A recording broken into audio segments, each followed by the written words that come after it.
नमस्कार विद्यार्थियों, मैं अरविंद सोलानिया, सहायक आचार्य इतिहास, राजकीय महाविद्यालय श्री गंगानगर, आज आपको असहयोग आंदोलन के बारे में बताऊंगा। महात्मा गांधी जब दक्षिण अफ्रीका से भारत आए तो वो ब्रिटिश सरकार के साथ सहयोग करने के पक्ष में थे, किंतु बाद में कुछ ऐसी घटनाएं घटित हुई जिनके कारण महात्मा गांधी का अंग्रेजों की न्यायप्रियता और ईमानदारी से विश्वास उठ गया और महात्मा गांधी सहयोगी से असहयोगी बन गए। ऐसी क्या घटनाएं थी जिनसे महात्मा गांधी असहयोगी बने? तो इनमें हम बात करेंगे जलियांवाला बाग हत्याकांड, रोलेट एक्ट, खिलाफत आंदोलन और हंटर कमेटी की रिपोर्ट। ब्रिटिश उच्च न्यायालय के जज सिडनी रोलेट की अध्यक्षता में 5 सदस्यीय कमेटी बनी। इस कमेटी का मुख्य उद्देश्य इस बात के लिए सुझाव देना था कि भारत में क्रांतिकारी आंदोलन को कैसे कुचला जाए। इस कमेटी ने जो प्रस्ताव पेश किया उसके आधार पर 18 मार्च 1919 को रोलेट एक्ट बना। इस एक्ट के द्वारा भारतीयों की व्यक्तिगत स्वतंत्रता समाप्त कर दी गई। रोलेट एक्ट के दौरान पंजाब के गवर्नर माइकल ओडायर द्वारा पंजाब में दो प्रसिद्ध स्वतंत्रता सेनानी सैफुद्दीन किचलू और डॉक्टर सत्यपाल को पंजाब से निष्कासित कर दिया गया और धर्मशाला में नज़रबंद कर दिया गया। इसके विरोध में अमृतसर की जनता ने अमृतसर में स्थित जलियांवाला बाग में एक आम सभा का आयोजन किया। इस आम सभा पर जनरल डायर के नेतृत्व में पुलिस के द्वारा जो गोलियां बरसाई गई उससे बड़ी संख्या में लोग मारे गए और इस घटना को जलियांवाला बाग हत्याकांड के नाम से जाना जाता है। इस हत्याकांड के कारण भारतीयों में अत्यंत ही असंतोष पैदा हो गया था। ब्रिटिश सरकार के द्वारा कांग्रेस की मांग पर जलियांवाला बाग हत्याकांड और उसके बाद अमृतसर और उसके पड़ोसी जिलों में लगाए गए मार्शल लॉ के दौरान हुए अत्याचारों की जांच के लिए लॉर्ड हंटर की अध्यक्षता में 8 सदस्यीय कमेटी बनी। उसे हंटर कमेटी के नाम से जाना जाता है। इस कमेटी ने सभी दोषी अधिकारियों को दोष मुक्त कर दिया। यद्यपि हंटर कमेटी की रिपोर्ट सर्वसम्मत नहीं थी और इस कमेटी के 3 सदस्यों जो भारतीय थे उन्होंने इस रिपोर्ट को स्वीकार नहीं किया और उसके विरोध में अपना मत दर्ज किया। अब बात करें खिलाफत आंदोलन। खिलाफत आंदोलन मौलाना शौकत अली और मौलाना मोहम्मद अली के नेतृत्व में भारतीय मुसलमानों के द्वारा प्रारंभ किया गया था। इन आंदोलनकारियों की प्रमुख मांगे थी कि तुर्की का विभाजन रद्द किया जाए और खलीफा के पद को पुनः स्थापित किया जाए। बाद में महात्मा गांधी के अनुरोध पर कांग्रेस की कार्य समिति ने खिलाफत आंदोलन का समर्थन किया, किंतु खिलाफत आंदोलन अपने उद्देश्य प्राप्ति में असफल रहा क्योंकि ब्रिटिश सरकार के द्वारा इस आंदोलन की किसी मांग को स्वीकार नहीं किया गया। इन घटनाओं के कारण महात्मा गांधी अंग्रेजी सरकार से सहयोग के स्थान पर असहयोगी बन गए और उन्होंने असहयोग आंदोलन की प्रारंभ करने की तैयारी शुरू कर दी। सितंबर 1920 में असहयोग आंदोलन पर विचार करने के लिए कलकत्ता में कांग्रेस महासमिति का आयोजन किया गया। इस अधिवेशन की अध्यक्षता लाला लाजपत राय ने की और इस अधिवेशन में कांग्रेस के द्वारा पहली बार विदेशी शासन के विरुद्ध सीधी कार्रवाई करने, विधान परिषदों का बहिष्कार करने और असहयोग आंदोलन प्रारंभ करने का निर्णय लिया गया। महात्मा गांधी के अनुरोधों पर विचार करने के लिए ही कांग्रेस का विशेष अधिवेशन सितंबर 1920 में लाला लाजपत राय की राय की अध्यक्षता में कलकत्ता में आयोजित किया गया था। कांग्रेस के नागपुर अधिवेशन में असहयोग के प्रस्ताव की पुष्टि कर दी गई और दो महत्वपूर्ण निर्णय लिए गए। पहले निर्णय के अंतर्गत कांग्रेस ने अब ब्रिटिश सरकार के भीतर स्वशासन का लक्ष्य त्याग कर ब्रिटिश साम्राज्य के भीतर और आवश्यकता हो तो भारत स्वराज का लक्ष्य घोषित कर दिया और दूसरे निर्णय के द्वारा कांग्रेस ने रचनात्मक कार्यों की एक सूची तैयार कर दी।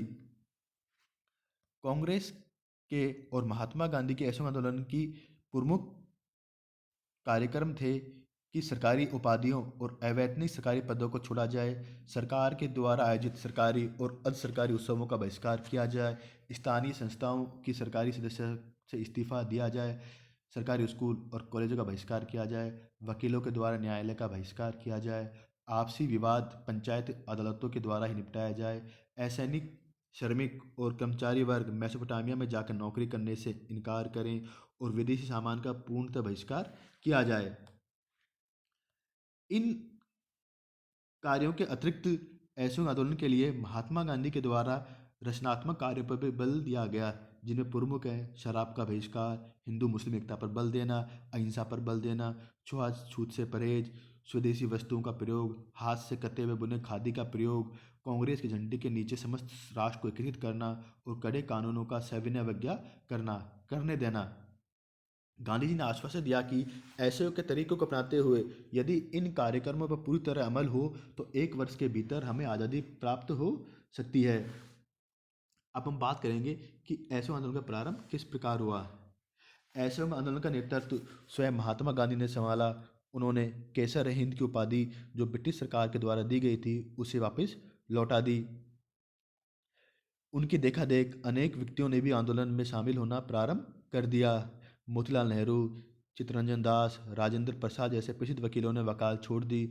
हजारों छात्रों ने स्कूल कॉलेजों से अपना नाता तोड़ लिया। विदेशी वस्तुओं का बहिष्कार हुआ। विदेशी वस्त्रों की होली जलाई गई और घर घर में चरखे की ध्वनि सुनाई पड़ने लगी। अनेक राष्ट्रीय विश्वविद्यालय या विद्यालय जैसे काशी विद्यापीठ, गुजरात विद्यापीठ, बिहार विद्यापीठ, महाराष्ट्र विद्यापीठ, जामिया मिलिया विश्वविद्यालय की स्थापना की गई और लाखों की संख्या में स्वयंसेवक तैयार हुए और शीघ्र ही तिलक कोष में वांछित राशि जमा हो गई। 1921 तक असहयोग आंदोलन ने व्यापक रूप धारण कर लिया था। इस दौरान नवंबर 1921 में युवराज प्रिंस ऑफ वेल्स बॉम्बे पधारे। उनके आगमन के विरोध में जुलूस निकाले गए, प्रदर्शन किए गए और हड़तालें रखी गईं। इसे दबाने के लिए सरकार को गोली चलानी पड़ी, जिससे अनेक व्यक्ति मारे गए। सरकार ने आंदोलनकारियों को दमन करने का निश्चय किया। कांग्रेस को गैर सरकारी संस्था घोषित कर दिया गया और हजारों की संख्या में स्वयंसेवकों और नेतागण को गिरफ्तार कर लिया गया। मोहम्मद अली, शौकत अली, मोतीलाल नेहरू आदि को गिरफ्तार कर लिया गया। 1921 तक गांधी जी को छोड़कर सभी नेता बंदी बना लिए गए थे। इसके बावजूद आंदोलन कमजोर नहीं पड़ रहा था। फरवरी 1922 में महात्मा गांधी ने वायसराय को एक लेटर लिखा और कहा कि अगर सरकार अपना दमन चक्र बंद नहीं करेगी तो बाध्य होकर उन्हें बारदोली में अपना नया आंदोलन, जिसका नाम है सविनय अवज्ञा आंदोलन, प्रारंभ करना पड़ेगा। परंतु इसी बीच 5 फरवरी 1922 को चोरी चौरा नामक स्थान जो यूपी के गोरखपुर में था, एक दुर्घटना घटी और यहाँ पुलिस ने अहिंसक प्रदर्शनकारियों पर गोली चलाकर उन्हें भून दिया। जब उनकी गोली समाप्त हो गई तो सिपाही भागकर थाने में जा छुपे। गांधी जी को इस हिंसात्मक घटना से अत्यंत दुख हुआ और उन्होंने तत्काल असहयोग आंदोलन बंद कर दिया और इसके द्वारा जो गांधी जी द्वारा जो निर्णय लिया गया था उसके कारण संपूर्ण भारत में निराशा छा गई। सुभाष चंद्र बोस ने कहा कि यह राष्ट्र के दुर्भाग्य के अलावा और कुछ नहीं है। लेकिन गांधी जी ने इस आंदोलन को इसलिए बंद कर दिया क्योंकि वे समझते थे कि सभी नेताओं के जेल चले जाने से जनता दिशाहीन और हिंसक हो गई थी। हिंसा के द्वारा सरकार का मुकाबला नहीं किया जा सकता, अतः आंदोलन बंद कर देना ही उचित है। अपने घोषित उद्देश्यों में ऐसे आंदोलन आंशिक रूप से ही सफल रहा क्योंकि भारत को आज़ादी अंग्रेजों से नहीं मिली, परंतु इस आंदोलन का कहीं ना कहीं महत्व हमें दिखाई देता है। विधानसभाओं को बहिष्कार में सफल रहे। कांग्रेस सदस्यों ने चुनाव में भाग नहीं लिया, परंतु वे मतदान और निर्वाचन बंद नहीं करवा सके। पंचायतों की प्रणाली को भी न्यायिक व्यवस्था पर विशेष प्रभाव नहीं पड़ा। सरकारी उपाधि लौटा दी गई, लेकिन सरकारी सेवकों की संख्या में कमी नहीं आई। अपने रचनात्मक कार्यों से इसे अवश्य ही अपार सफलता मिली। आंदोलन की सफलता सबसे अधिक इस बात में निहित है कि इसने कांग्रेस को नई दिशा प्रदान की, साम्राज्यवाद पर आघात किया और पूरे देश में राष्ट्र प्रेम और देश प्रेम के प्रति बलिदान की भावनाओं को व्यापक रूप दिया गया।